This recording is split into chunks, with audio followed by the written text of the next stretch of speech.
ہر ایک روشنی ہمارے دلوں کو آفتاب و ماہتاب بنانے کے لیے کافی ہے۔ ظاہر ہے کہ یہ آزمائشوں کا دور ہے۔ انسان مختلف قسم کے ذہنی انتشار کا شکار ہیں۔ ٹوٹتی بکھرتی سوچیں، وسوسوں کے غلبے اور صحیح عقیدہ رکھنے کے باوجود بعض لوگوں کی طرف سے کچھ بیکار ابحاث کے دروازے کھولنا، وہ ذہنوں کو بری طور پر متاثر کرتی ہیں۔ ہر انسان چاہتا ہے کہ مجھے فکری بالیدگی نصیب ہو، تیقن ہو، توکل ہو، صبر ہو، شکر ہو، اور ان سعادتوں کے ساتھ ساتھ پھر میرا سفر حیات کامیابی کی طرف بھی بڑھے۔ تو پھر لوگ کبھی کسی موٹیویشنل اسپیکر کے پاس جاتے ہیں، کبھی کسی جگہ کا سفر کرتے ہیں، کبھی کسی جگہ رکتے ہیں، لیکن بیچاروں کو خیر نصیب نہیں ہوتی۔ کہاں جا کے انسان اپنا وقت گزارے اور کہاں جا کے انسان اپنے دل کو لگائے کہ اس کے لیے آسانی ہو؟ تو اس کا ایک ہی حل ہے کہ ہمیں ادھر جانا چاہیے جدھر اللہ اور اس کے رسول نے ہمیں بھیجا ہے۔ کون لوگ تھے جنہیں اپنی معرفت ملی، معرفت دین ملی، معرفت الہی نصیب ہوئی؟ کون تھے؟ اللہ تعالیٰ نے قرآن مجید میں فرمایا والسابقون السابقون، سبقت لے جانے والے سبقت لے ہی گئے، آگے بڑھنے والے آگے بڑھ ہی گئے۔ فرمایا اولئک المقربون، یہ لوگ قرب والے لوگ ہیں، یہ قریبی لوگ ہیں، رب رسول کی بارگاہ کے مقرب ہیں۔ کون؟ السابقون الاولون، جنہوں نے بڑی جلدی فیصلہ کیا تھا کہ ہمیں دین پر عمل کرنا چاہیے، جنہوں نے بڑی جلدی یہ طے کر لیا تھا کہ حق کی آواز پر لبیک کہنا چاہیے، جنہوں نے یہ نہیں دیکھا کہ حالات فی الوقت کس طرح کے ہیں اور دنیا میرے بارے میں کیا سوچے گی اور میرے کاروباری معاملات کس طرح کے رہیں گے۔ نیکیاں جمہوری نہیں ہوتی کہ سارے کریں گے تو ہم نے کر دیا۔ نیکیاں تو نیکیاں ہوتی ہیں، جب آپ کا ارادہ بن گیا، سمجھ آ گئی، تو پھر آپ کر گزرے۔ وہ جو بالکل شروع وقت میں دین میں آئے، آغاز میں، اور اس طرح آئے کہ انشراح صدر کے ساتھ پھر وہ آگے بڑھے اور انہوں نے پوری وارفتگی کے ساتھ دین کے ساتھ اپنے آپ کو وابستہ کیا، ان میں سے بڑا نام ہے حضرت سیدنا امیر حمزہ رضی اللہ عنہ۔ ایک بڑا نام ہے۔ ایک وقت ایسا ہوتا ہے کہ کسی شخص کے ساتھ بہت زیادہ ہجوم ہوتا ہے، وہ جہاں رکتا ہے لوگ جمع ہو جاتے ہیں، جہاں چلتا ہے لوگ جمع ہو جاتے ہیں، ہجوم ہوتا ہے۔ ایک وقت ایسا ہوتا ہے کسی شخص پر کہ جب اسے کسی ایک دو آدمی کی بھی ضرورت ہوتی ہے تو اتنے سہارے بھی اس کے پاس بظاہر موجود نہیں ہوتے۔ جب اللہ تعالیٰ نے اسلام کو بلندیاں عطا کر دیں تو پھر تو وَرَأَيْتَ النَّاسَ يَدْخُلُونَ فِي دِينِ اللَّهِ أَفْوَاجًا، پھر تو فوجوں کی فوجیں دین میں آنے لگیں۔ لیکن وہ آغاز کا وقت جب معاذ اللہ ہر گھر میں دین کے بارے میں پراپوگنڈا ہوتا تھا، جب کوئی دین قبول کرتا تھا تو اس کو تکلیف دی جاتی تھی، ڈھیر ساری سزاؤں، آزمائشوں، ذہنی کوفت سے گزرنا پڑتا تھا، ان مواقع پر جن لوگوں نے کھڑے ہو کر ڈٹ کر دین قبول کیا اور اس طرح قبول کیا کہ دین کے لیے سپوت ثابت ہوئے، ان میں ایک نام حضرت امیر حمزہ رضی اللہ تعالیٰ۔ میرا ویسے سارے جلسوں کے بارے میں رویہ بدل گیا ہے۔ میرا خیال ہوتا ہے کہ یہ جو تھوڑے پیچھے بیٹھے ہوتے ہیں وہ بیان سننے آئے ہوتے ہیں، اور یہ جو آگے بیٹھے ہوتے ہیں یہ مووی بنانے آئے ہوتے ہیں۔ یہ تھوڑا فرق ہوتا ہے، اور یہ دوسروں کی توجہ بھی بعض اوقات تقسیم کرتے ہیں۔ آپ کی مہربانی۔ اب تو ہم کیمروں سے پریشان ہی بڑے رہنے لگے ہیں۔ کسی ایک گھر میں جائیں، ویڈیو بن گئی تو 20 گھر والے شکوہ کرتے ہیں اتھے گیس ہوئے اتھے کیوں نہیں آ سکتے، اے تکو نہ ویڈیو۔ تو گزارش ہی کرتے رہتے ہیں کہ سادہ ہی بلا لو یار بغیر کیمروں کے، مہربانی کریں، ماشاءاللہ اتنے کیمرے چل رہے ہیں، آپ کو ویڈیو مل ہی جائے گی، جو قریب بیٹھے ہیں یہ توجہ کریں بات پر، بنائیں ضرور، صرف یہ گزارش ہے کہ سارے ہی نہ اس کام لگ جائیں، کچھ بات بھی سنیں۔ تو عزیز دوست، بالکل شروع میں حضرت امیر حمزہ رضی اللہ تعالیٰ عنہ بڑے بہادر آدمی تھے۔ جس دور میں میں اور آپ رہ رہے ہیں نا، اس میں نوجوانوں کی بہت بڑی تعداد ایسی ہے جو قوت فیصلہ سے محروم ہے۔ یعنی سوٹ پہن لیا ہے نوجوان نے اور 100 آدمیوں سے ملاقات ہوئی ہے اور 99 لوگوں نے کہا ہے کہ ٹھیک لگ رہا ہے، صرف ایک نے کہا ٹھیک نہیں لگ رہا، تو یہ بیچارہ پریشان ہو گیا ہے۔ وہ بھائی 100% نمبر تو ویسے ہی ٹھیک نہیں ہوتے، اس میں تو ویسے ہی شبہ ہوتا ہے کہ شاید چیک کرنے والے نے کوئی جانبداری کا مظاہرہ کیا، تو ایک آدمی کے کہنے سے آپ نے فیصلہ بدل دیا، ایک بندے نے کسی بزرگ پر تنقید کر دی تو آپ کا خیال ہے کہ بندہ ٹھیک نہیں، ایک آدمی کہہ رہا تھا فلانا بندہ غلط ہے تو آپ نے طے کر لیا غلط۔ فیصلے کی قوت پیدا کریں۔ آپ وہ قائد اعظم محمد علی جناح نے گاندھی سے کہا تھا کہ تیری میری سیاست میں فرق ہے،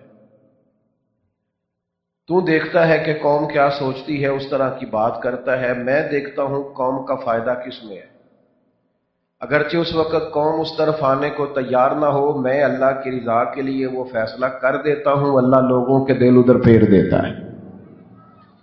سمجھ لیں، بات پر غور کر لیں کہ قوت فیصلہ پیدا کریں۔ آپ جس کو حق سمجھ رہے ہیں، جو درست ہے، اس کے لیے 100% نمبر لینے کی اور ہر طرف سے حمایت لینے کی کوشش نہ کریں۔ ضروری نہیں ہے فوراً سارے لوگ آپ کی بات مانیں۔ اقبال نے کہا تھا میں اس دور کا شاعر نہیں، میں آنے والے دور کا شاعر ہوں۔ آنے والے لوگ مجھے سمجھیں گے کہ میں کیا ہوں، مجھ پہ تحقیق میرے بعد کرے گی دنیا۔ یہ بھی ایک شاعر نے کہا، مجھ پہ تحقیق میرے بعد کرے گی دنیا۔ تو بعد میں کئی لوگ جانتے پہچانتے۔ فیصلہ کریں، ارادہ بنائیں، طے کریں، پھر اس پر ڈٹ جائیں۔ ہو سکتا ہے وقتی طور پر حالات آپ کے مطابق نہ ہو، لیکن وقت آئے گا اللہ تعالیٰ حالات بھی بہتر فرما دے۔ حضرت امیر حمزہ رضی اللہ تعالیٰ عنہ، معروف روایت ہے، آپ سب جانتے ہوں گے، کسی نے آ کے کہا ان سے کہ نبی کریم صلی اللہ تعالیٰ علیہ وسلم کو بڑی تکلیف دی ہے ابو جہل نے۔ تو ان کو پتا تھا کہ اس وقت ماحول کیا ہے، سارا مکہ کس طرف ہے، سیاسی، وقتی، مقامی حالات کیا ہیں وہ اچھی طرح جانتے، لیکن اسی وقت انہوں نے فیصلہ کیا ابو جہل سے بدلہ لینے کا، اسے سزا دی۔ ابو جہل کہنے لگا کیا آپ بھی ان کا دین قبول کر گئے؟ ایک جملے کے جواب میں انہوں نے فیصلہ کرنا تھا، ایک جملے کے جواب میں فوراً فرمانے لگے ہاں میں بھی محمد عربی کے دین میں آ گیا ہوں۔ آپ کو فیصلہ کرنا ہے، آپ کو طے کرنا ہے، آپ کو اعلان کرنا۔ ناراض مت ہونا، ساری زندگی ہماری آدھے تیتر اور آدھے بٹیر بنے گزر جاتی، دو کشتیوں کے مسافر۔ میں دیندار بھی بڑا پکا ہوں اور دنیا داری سے بھی میری جان چھوٹتی نہیں ہے، میں آستانے پہ بھی جاتا ہوں اور برادری جو مجھے کہے وہ بھی مجھے مجبوراً، تو بھئی ایسا تو نہیں نہ ہوتا دو رنگی چھوڑ کے یک رنگ ہو جا، سراسر موم ہو جا یا سنگ ہو جا، گھر تو ایک ہی آباد ہوگا۔ حضرت امیر حمزہ رضی اللہ تعالیٰ عنہ نے وہاں اعلان کیا، فرماتے ہیں میں سوچتا رہا کہ میں اعلان تو کر آیا ہوں، لیکن یہ میں نے کوئی جذباتی فیصلہ تو نہیں کیا۔ صبح آیا، حضور کی بارگاہ میں پہنچا، چند باتیں ہوئی، اللہ نے میرا سینہ اسلام کے لیے کھول دیا۔ حضرت امیر حمزہ رضی اللہ تعالیٰ عنہ مسلمان ہوئے۔ میں آپ کی خدمت میں عرض کروں، جب وہ حضور سید عالم علیہ الصلوۃ والسلام کے لیے نکلے تھے نا ابو جہل سے بدلہ لینے کے لیے، اس لیے نکلے تھے کہ انہیں اپنے بھتیجے سے بڑی محبت تھی۔ یہ جو ہمارا خاندان ہوتا ہے نا، یہ ہماری اصل ہوتا ہے۔ ہمیں باہر کے لوگ زیادہ پیارے لگتے ہیں، اپنے خاندان والے کم پیارے لگتے ہیں۔ آپ جس سے بھی پوچھ لیں وہ یہی کہے گا کہ نہیں رشتہ دار نہیں ٹھیک، باہر والے سارے ٹھیک ہیں۔ اچھا جس سے آپ نے دوستی کیا اس سے بھی پوچھ کے دیکھیں، وہ بھی خلاف ہی ہے رشتہ داروں۔ حالانکہ نبی پاک علیہ السلام نے فرمایا اگر تم چاہتے ہو رزق میں بھی برکت ہو جائے، عمر میں بھی برکت ہو جائے،